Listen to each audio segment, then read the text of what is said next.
अस्सलाम वालेकुम दोस्तों, मुंहिंजो नालो साजिद अली वसाणा आहे ऐं अब्बास फार्म ते मींहं जी मौसम में वेठा आहियूं ऐं अॼु कुझु साईं खां सवाल कंदासीं। उहे बि ने मींहं जी जेकी हींअर स्पेल वियो आहे उन जे बारे में। त इहो भला जेको स्पेल आया की जेको हो इहो वणनि जे लाइ फ़ाइदेमंद आहे साईं या नुक़सानकार आहे, इन जे बारे में थोरी रोशनी विझंदा। बिस्मिल्लाह रहमान रहीम। साजिद, ये जो बारिश पई आहे न, इहा तमामु बहितरीनु थी आहे, छो त तव्हां ॾिसो ही वण टिण सभु धोपी विया आहिनि।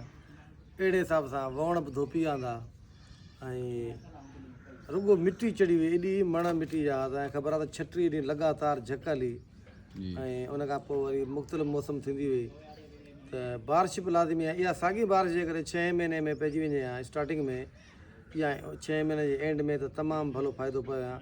पर देरि आई दुरुस्त आई, बारिश जा फ़ाइदो आहे, नुक़सानु कोन्हे। अच्छा सर, पोइ माण्हू कुझु चवनि पिया त हीअ जेको तव्हांजी बारिश आहे हाणे कंहिं कम जी कोन्हे, इन में नुक़सानु थींदो। जीअं गोगड़ा कुझु मुंहुं ॾिनल आहे उहे धार उन्हनि खे नुक़सानु आहे, ऐं गुल जेके आहे उहे छणी आहे उनजो अलॻि नुक़सानु आहे, ऐं फुटी जेकी लॻल हुई उहा ज़ाया थी ऐं हाणे मज़ो कोन्हे। इहे छा कुझु यार ॾिस न, फुटी त हाणे असांजी पाण हिते कम से कम 550 खां 600 मण जेका लॻल हुई, त नुक़सान जी इहा माना कोन्हे फुटी सॼी ख़तमु थी वई। ठीकु आहे, क्वालिटी थोरी डिम थी हूंदी, पर एतिरी बारिश विच सिंध में कोन थी आहे। ऐं बाक़ी जेको आहे सो जेके पंहिंजा ज़ेरी सिंध जेके खणी पाण चऊं, जंहिंमें इहा उमरकोट वारी साइड या जेका कोस्टल एरिया, उन में त बारिश वाक़ई नुक़सानु बि कयो आहे, पाणी बीह वियो आहे। हिते बि पाणी कोन बीठो आहे पाण वटि। बाक़ी बारिश वसण खां पोइ तव्हांखे ख़बर आहे त गुलाबी सुंडी जो मींहुं वसी वियो आहे। उन करे दोस्तनि खे फौरी तौर ते 2 कम करणा पवंदा। हिकिड़ो त गुलाबी सुंडी जो स्प्रे माना अॼु खां ई शुरू करे छॾनि, भला गप आहे त सुभाणे कनि, पर जल्दी जेतिरो इमीजिएटली थी सघे। ॿियो इहो आहे त गंद गाह जी दवा जेका ग्लाइसोफेट आहे उहा स्प्रे कनि त गाह जो ख़त्मु थी वेंदो।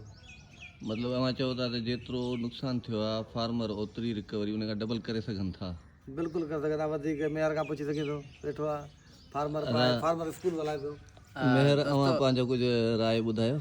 त साईं मोहम्मद ख़ान जीअं चयो त देरि आहे दुरुस्त आहे, बिल्कुलु हींअर बि को हिन में बरसाति में नुक़सानु कोन्हे।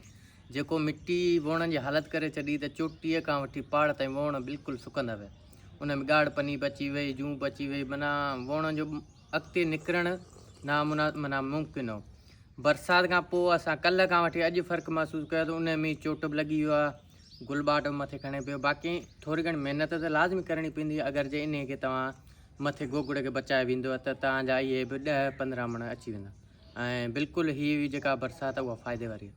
अच्छा, हाणे तव्हां कीअं था भायो त जेकी हाणे तव्हां जेके बि स्प्रे कंदो उहे एक्यूरेट 100 जा 100 लॻंदा या उन में? न, बिल्कुलु लॻंदा, एक्यूरेट 100 जा 100 लॻंदा। हूअं त मिटी हुई, उनखे न को गोगड़े खे लॻंदो, न को पननि खे लॻंदो। इहो असां जेके बि स्प्रे कया पिए, जेकी महिनत कई पिए, ऐं ॿी ॻाल्हि त जेका सोक हुई वणनि खे उहा बि निकिरी वई हिन बरसाति में। हा, मेन मसइलो इहो। जी हा दोस्तो, इहा हुई हिकिड़ी मुख़्तसिर थोरी मालूमात जेकी असां तव्हां खां शेयर कई बरसाति जे हवाले सां, ऐं अव्हां सभिनी दोस्तनि जी वॾी महिरबानी।